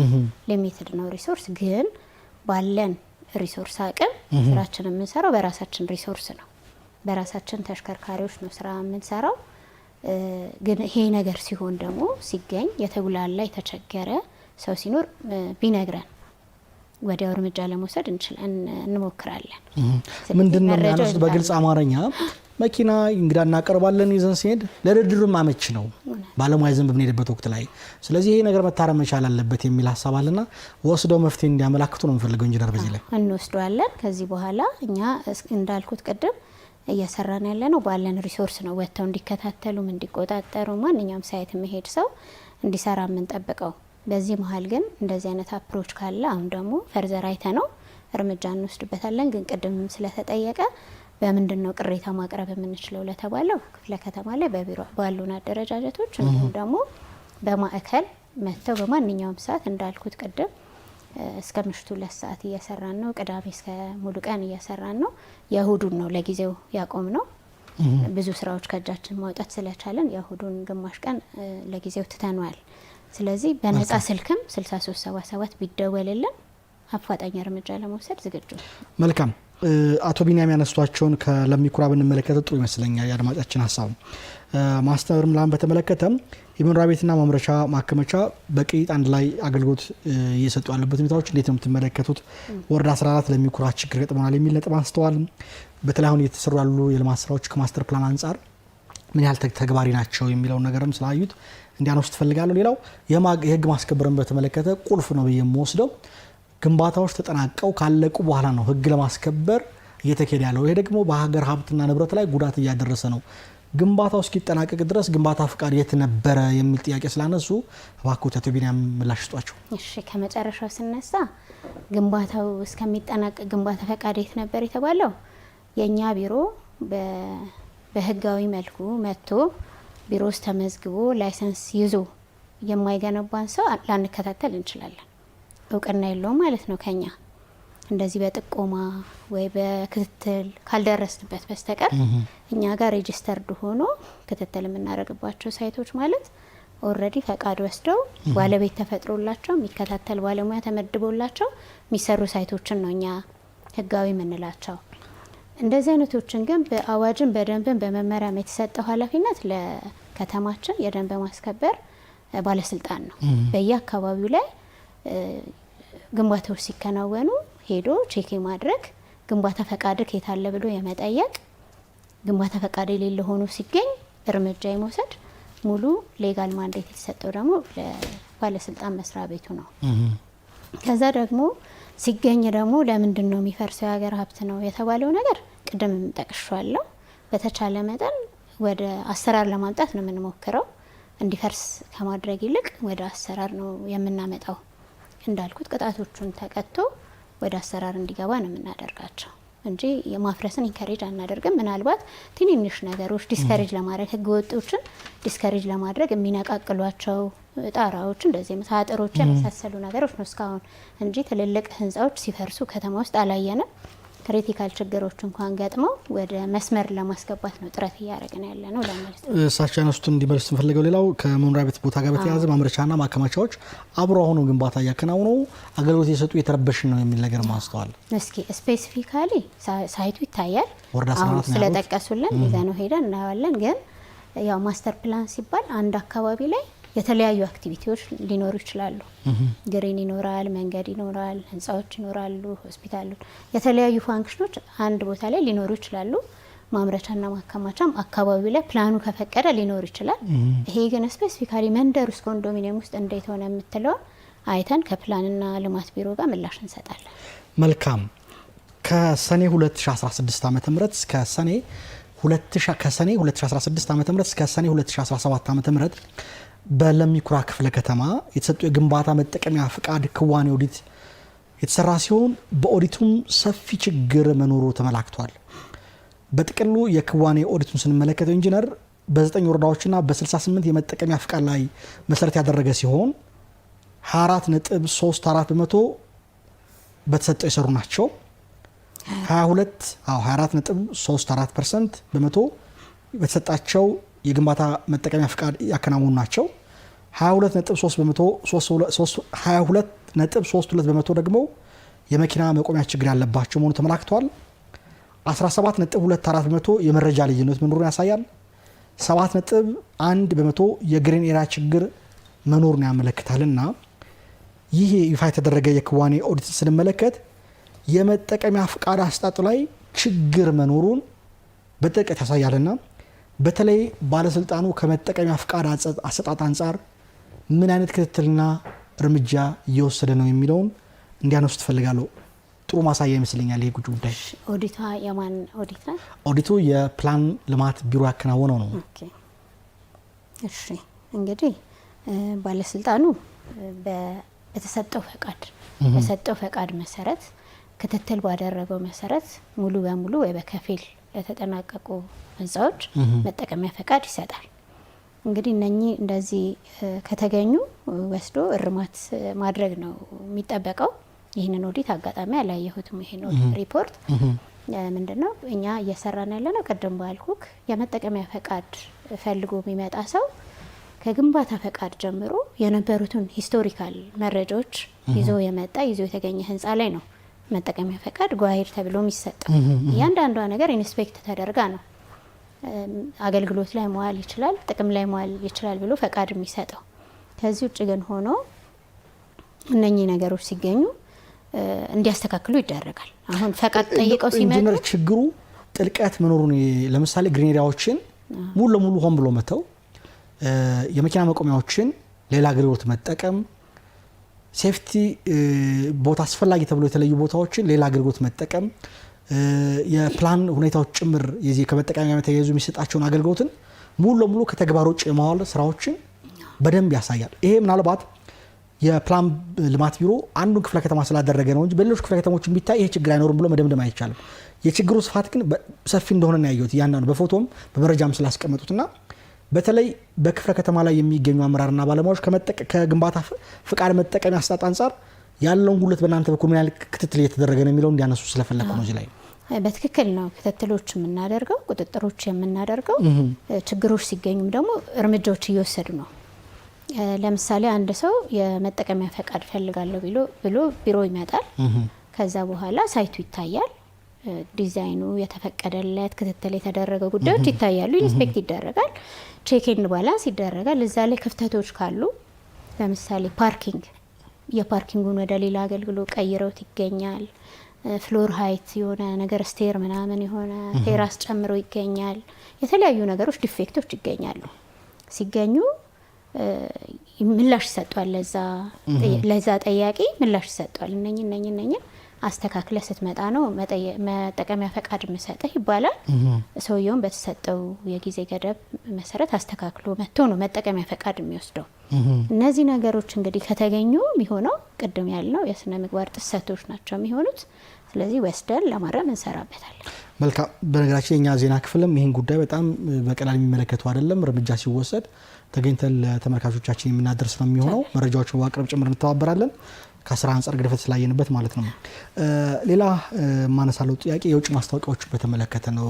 ኢንጂነር የአዲስ አበባ ከተማ በተለይ ከዚህ ከኮሪደር ልማት ጋር በተያያዘ የውጭ ማስታወቂያዎችን እጅግ የተሻሻለ ውጤት አዲስ አበባንም እውነትም ከተማ መለወጥና ማደስ እንደሚቻል የታየበት ነው። በተለይ ከውጭ ማስታወቂያ አንጻር በርካታ ቦታዎች ላይ ለውጦች ታይተዋል። የሚካድ አይደለም፣ ራሱ ይናገራል፣ እኔ እንኳን ባልናገር።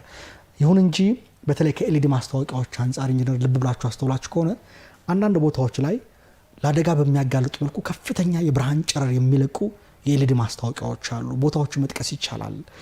አላያችሁትም ወይ? በእናንተ በኩል ምናልባት ምን ያህልስ የብርሃን መጠን ነው የሚፈቀደው?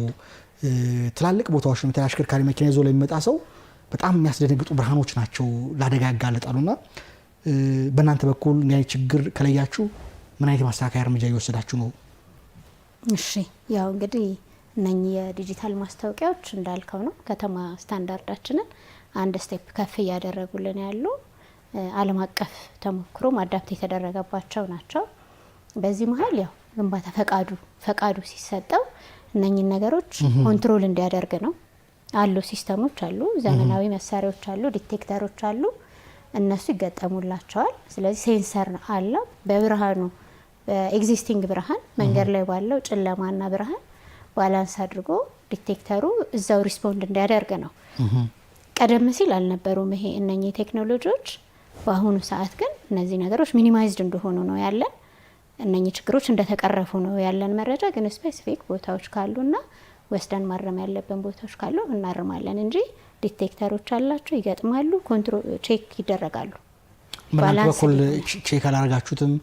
ይደረጋሉ። ግልጽ ለምሳሌ ሜክሲኮ አደባባይ ላይ ተወት ከሆነ በደንብ በከፍተኛ ሁኔታ ብርሃን የሚለቀቅበት ነው። ጦር ኃይሎች አካባቢ ላይ ብንሄድ ከቤተል የሚመጣ መኪና አሽከርካሪ ምሽት ላይ በጣም በከፍተኛ ሁኔታ ብርሃን ያልፋል።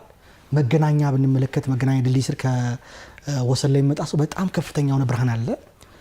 በተጨማሪ የኢትዮ ቴሌኮም ይመስለኛል ከብሔራዊ ቲያትር ፊት ለፊት ያለው የተሰቀለ ከላይ ከቸርችል ጎዳና ላይ የሚመጣ ሰው ከፍተኛ ብርሃን ነው የሚለቀው። አሽከርካሪዎችን ደውሎ ማረጋገጥ ይችላሉ። እኛ በምሽት ስለምንቀሳቀስ ለስራ እንዲህ አይነት ቦታዎችን ኤልኢዲ ሆነ ችግር አለበት ያልኩ አይደለም፣ ኢንጂነር እንዲረዱኝ ይፈልጋለሁ። ነገር ግን የብርሃን መጠኑ በተወሰነ መልኩ አሁን የመስቀል አደባባይ አይረብሽም። በቃ ጤናማ በሆነ መልኩ ነው ምስሎች የሚታዩት፣ መረጃዎች የሚተላለፉት። እነዛ ግን ከፍተኛ የሆነ ብርሃን መጠን መልቀቃቸው አደጋ ሊያስከትሉ ስለሚችል በእናንተ በኩል መታሰብ አለበት የሚለው ለማንሳት ነው። እሺ ያው ወስጄ ቼክ እናደርጋለን። መልካም። እንደተመጠኑና እንደተስተካከሉ ነው ያለን ግብረ መልስ። ግን አሁን የተጠቀሱ ቦታዎችን በድጋሚ ቼክ አድርገን በባለሙያ እናሳውቃለን። መልካም። አሁንም ወደ ፕላን ግኝቶች ልመለስ። ባለፉት 5 ወራት 132 የግንባታ ፍቃዶች ላይ የፕላን ቢሮ አሁንም ኦዲት አድርጎ ወደ 22 ግኝቶች መኖራቸውን አረጋግጧል። ኢንጂነር የችግሮቹ አይኖቹን ለመመልከት ያክል በሴተባ ክልል ውስጥ ግንባታ ማረፍ፣ ከአካባቢ የህንፃ ከፍታ ስሌት ጥልቅ ወለል ምጣኔ የበለጠ መሆን፣ በፕላን ስምምነት መረጃ ላይ በዞን 2 ምድብ ውስጥ የመንገድ ስፋት 10 ሜትር ከሆነ የህንፃ ቁመቱ 5.2 መሆን ሲገባው ወደ 7 ሜትር ማመላከት ወዘተ ሰፋ ያሉ ችግሮች ናቸው። ወደ 22ቱ ግኝቶች ችግሮች ለይተዋል። በእናንተ በኩል የደረሳችሁ ይመስለኛል በደብዳቤ እንደተመለከትኩት። እነዚህ ችግሮች ለይቶ አፋጣኝ ምላሽ ከመስጠት አንጻር ባለስልጣኑ ምን ስራ እያከናወነ ነው? ከቀረቡላችሁ ችግሮች 22 ከተለያዩ ችግሮች ምን ያክሎች ተፈቱ የሚለውን ምላሽ ቢሰጡበት። እሺ አይቻቸዋለሁ። የኦዲት ሪፖርቶችንም አይተናል። ምላሽ የተሰጠባቸው አሉ፣ እየተሰጠባቸውን ገና እየተሰሩ ያሉ፣ እርማት የሚደረግባቸው አሉ። ስለዚህ ኦልሞስት ምንድነው ከፕላንና ልማት ቢሮ ቀደም እንዳልኩ ግብረ መልሶች ይመጣሉ። ለእያንዳንዱ አለ ለትንንሽም ለትልልቅም ጉዳዮች መስተካከል ስላለበት ከተማ በፕላን ስለምትመራ ከዛ ግን እንደ ኦዲት ተብሎ ደግሞ ቀደም እንዳልኩት የመስክና የቢሮ የግንባታ ፈቃድ አሰጣጦች ላይና እንደገና ደግሞ ክትትል ላይ የሚፈጠሩ ክፍተቶችን ኦዲት አድርገው ይልኩልናል። በዛ መሰረት እርምጃ እንወስዳለን። የኦፊሱ ቢሮ ላይ ገና ወደ ግንባታ ያልገቡ ከሆኑ ለማስተካከልም ቀላል ናቸው። አመንድመንቶች ይሰራሉ። የሳይቶቹም ደግሞ በአስፈላጊው በአፋጣኝ እርምጃ ተወስዶ ማስተካከያ እንዲያደርጉ ይደረጋል። ሳይቱ ላይ የገነቡ ያሉ አካላቶች አስተካክለው በነበረው በፕላኑ መሰረት አስተካክለው እንዲሰሩ ይደረጋል። ብዙዎቹ በሂደት ላይ የሆኑ አሉ፣ እንደገና ምላሽም የተሰጣቸው አሉ። መልካም ኢንጂነር እንግዲህ ይመለሳሉ ብዬ ተስፋ ነው የማደርገው። እርስዎን መቀበል ይገባል ብዬ አምናለሁ። ከስልክ ደዋዮች የቀረቡ ጥያቄዎች ነው በተለይ አሁንም ብለው የደወሉት የለሚኩራ ወረዳ 14 ነዋሪዎች ኢንጂነር በርሶ መጥተው እንዲያሉ እንፈልጋለን። አሁንም የድንጋይ እየተፈጨ መተኛት አልቻልንም። ነዋሪዎች መካከል ላይ የሚገኝ እንደመሆኑ መጠን ይሄን ቦታ መፍትሄ ያስፈልጋል የሚል ነገር ስላነሱ ባኮት ያዙላቸውና ጊዜ ሲኖሩት ወሂደው ይሄን ችግር እንዲፈታላቸው በዚህ አጋጣሚ መረጃችሁ እንደደረሰን ለለሚኩራ ወረዳ 14 ነዋሪዎች መግለጽ እንፈልጋለን። ኢንጂነር ይዘውታል መፍትሄ እንደምታገኙበትና ምላሽ አገኝም ደግሞ በዚህ ዝግጅታችን እንዳሰሙን ለመግለጽ ፈልጋለሁ። ሌላው ስካፎልዲንግ በተመለከተ ነው የቀረበው ጥያቄ ኢንጂነር እንደው በባለስልጣን ደረጃ ስካፎልዲንግ በቂ የለም ብሎ መመለሱ ምን ያህል ተገቢ ነው ወይ? ባለሀብቶች ወይም የግንባታ አለሚዎቹ በትክክል ችግሩን ተገንዝበው መፍትሄ ለማምጣት ዝግጁ ናቸው ወይ? እንደው የለም ብሎ ይሄን ነገር ክፍተት መስጠትም በራሱ ተጽዕኖ አይፈጥርም ወይ የሚል የስልክ ጥሪዎች እንዳሉ ዳይሬክተር አሳውቀውኛል። በዚህ ላይ ምን ሀሳብ አለዎት? እሺ ትክክል ነው፣ ተገቢ ኮንሰርን ነው። ያው እንዳይዘናጉ ነው፣ ተገቢ ነው። በእኛ በኩልም ቀደም ለመግለጽ ሞክር ያለው ሲሪየስ ኮንሰርናችን የትኛውም ሳይት ላይ በሴፍቲ ስታንዳርዱ መሰረት ነው ስራዎች መሰራት ያለባቸው። ከዛ የሚመጣልንን ግብረ መልስ ነው እኔ መግለጽ የሞከርኩት። ግን አክሴፕት አድርገናል ማለታችን አይደለም። የግድ ነው ከየትም ተሆኖ ኢቨን እስከምን ድረስ አስበናል። የኛ ማኑፋክቸሪንግ ተቋማት ይሄንን ነገር አምርተው የሚያቀርቡለት ድረስ ፕሮፖዝ ማድረግ አለብን። በቃ ምክንያት መሆን የለበትም መዝጋት አለብን እስከሚለው ድረስ እያሰብንበት ነው። በቀጣይ በትክክል ስራዎች ወደ መሬት ሲወርዱ ብናሳውቅ ይሻላል ብለን ነው። ለአጠቃላይ ኢንጂነር አጠቃላይ ግንባታ ፍቃድና ቁጥጥር ባለስልጣን የዜጎችን ጥያቄ መመለስ በተለይ አገልግሎቱን ከፍ ማድረግ ይጠበቃል። ከዚህ በላይ አሁን የጀመራቸው ዲጂታል ስራዎች አሉ። በቀጣይ ተቋሙን በሚገባው ደረጃ አዲስ አበባ ከያዘችው የመልማት እድገት ፍጥነት አንጻር ተወዳዳሪና ቀዳሚ የሆነ ተቋም የመገንባት ሂደቱ ላይ ምን እያከናወናችሁ ነው? ነዋሪው የከተማችን እድገትን የሚፈልጉ ባለሙያዎች አመራሮች ምን ይጠብቁ ከተቋሙ? እሺ እንግዲህ ያው በቴክኖሎጂ የተደገፉ አገልግሎቶችን መስጠት ጀምረናል። ከዚህ ቀደም የተጀመሩ ነበሩ፣ ያሉትን ክፍተቶች ዘግተን የተሻለ አፕግሬድ አድርገን ስራዎችን በኦንላይን መስጠት ጀምረናል። ብዙ አገልግሎቶችን በዛ እየሰራን ነው። እንዲሁም ደግሞ ተጨማሪ አገልግሎቶችንም እያጠናቀቅን ነው። የሙከራ ሂደት ላይ ያሉ አገልግሎቶች አሉ። በተቻለ መጠን አገልግሎቶችን አዘምነን ህዝባችንን ማስደሰት ማርካት ነው የምንፈልገው። ያው እንደምታውቁት ወደ መሶብ አንድ ማዕከልም የኛም ተቋም ገብቷል። በአሁኑ ሰዓት ያው አራዳም ቦሌ ላይም አገልግሎት ለተገልጋዮቻችን አማራጭ ሁኔታ ተፈጥሯል ማለት ነው አንድ መሶብ ማዕከል መግባታችን። ስለዚህ በቀጣይም ከኛ ተቋም የሚፈለገው የሚጠበቀው የበለጠ አውቶሜት አድርገን ስራዎቻችንን ለህዝባችን ቀልጣፋ፣ ግልጽና ውጤታማ የሆኑ ስራዎች መስራት ይጠበቅብናል። ገና ጅማሮ ላይ ነን የሚለውን ነው የምንወስደው። እናካክሳለን ብለን ተስፋ እናደርጋለን። አገልጋይ እንዴት አገኙት ዛሬ? በጣም ጥሩ ነው። ወስደን የምናስተካክላቸው ስራዎች እንዳሉ ወስደንበታል። ኢንጂነር ህይወት ሳሙኤል የአዲስ አበባ ከተማ አስተዳደር የግንባታ ፍቃድና ቁጥጥር ባለስልጣን ዋና ዳይሬክተር እዚህ መጥተው ከኛ ጋር ምሽቱን ስላሳለፉ ለተነሱ ጥያቄዎች ደግሞ ተገቢ ማብራሪያና ምላሽ ስለሰጡ በተመልካችም ከልብ ነው የማመሰግነው። እኔም እጅግ በጣም አድርጌ አመሰግናለሁ። ደዋዮቻችንን ከዚህ በበለጠ እንዲሳተፉ ከዚህ በበለጠ አብረው እንዲሰሩ ለሌሎችም ሰዎች ጥሪ ማድረግ እፈልጋለሁ። አመሰግናለሁ። ከልብ ነው የማመሰግነው። ውድ ተመልካቾቻችን ዕለተ ሐሙስ ምሽት የአዲስ አበባ ከተማ አስተዳደር የፐብሊክ ሰርቪስና የሰው ሀብት ልማት ቢሮ ከአዲስ ሚዲያ ኔትወርክ ጋር በመተባበር ወደ እናንተ የሚያቀርበው አገልጋይ ፕሮግራም የተካተላችሁ ይመስል ነበር። ሳምንት በተመሳሳይ ሰዓት ሌሎች እንግዶችን ይዘን ወደ እናንተ የምንቀርብ ነው የሚሆነው። ፕሮግራም በመምራት አብራችሁ ቆዩት። አላዛር መኮንን ከመላው የስቱዲዮ ባለሙያዎች ጋር በጋራ መሆን ነው። ለሁላችሁም ሰላም እመኛለሁ። ስለደወላችሁ፣ ስለተሳተፋችሁ፣ ስላቀረባችሁ ጥያቄና አስተያየቶች ሁሉ አገልጋይ ተመልካችና አድማጮች ስም ከልብ ነው የማመሰግናችሁ። መልካም ምሽት። ሰላም ለሁላችን፣ ሰላም ለኢትዮጵያ፣ ሰላም ለመላው ሀገራችን።